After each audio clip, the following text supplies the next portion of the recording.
చాలామంది investors mutual ఫండ్స్‌లో invest చేయడానికి డీమ్యాట్ అకౌంట్ అవసరం లేదు అని అనుకుంటారు. టెక్నికల్లీ అది కరెక్ట్ అయినా డీమ్యాట్ అకౌంట్ ద్వారా ఇన్వెస్ట్ చేయడంలో చాలా స్ట్రాంగ్ రీజన్స్ ఉన్నాయి. First consolidation benefit. వేర్వేరు ఏఎంసీ పోర్టల్స్‌లో లాగిన్ అయ్యే బదులు మీ స్టాక్స్, ఈటీఎఫ్స్, బాండ్స్ ఇంకా మ్యూచువల్ ఫండ్స్ అన్నిటిని ఒకే చోట చూసుకోవచ్చు అండ్ మేనేజ్ చేసుకోవచ్చు. సెకండ్, ఇది కాస్ట్స్‌ని తగ్గిస్తుంది.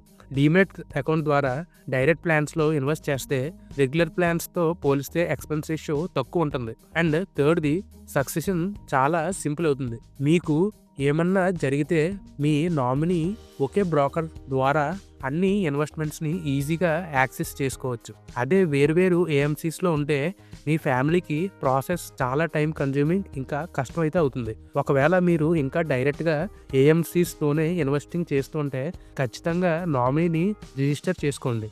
అప్పుడే మీ వెల్త్ ఎలాంటి కాంప్లికేషన్స్ లేకుండా మీ వాళ్ళకి చేరుతుంది. అండ్ ఇలాంటి ఫైనాన్స్ రిలేటెడ్ నాలెడ్జ్ కోసం మా ఛానల్ ఇప్పుడే సబ్స్క్రైబ్ చేసుకోండి. రేపు మళ్ళీ కలుద్దాం.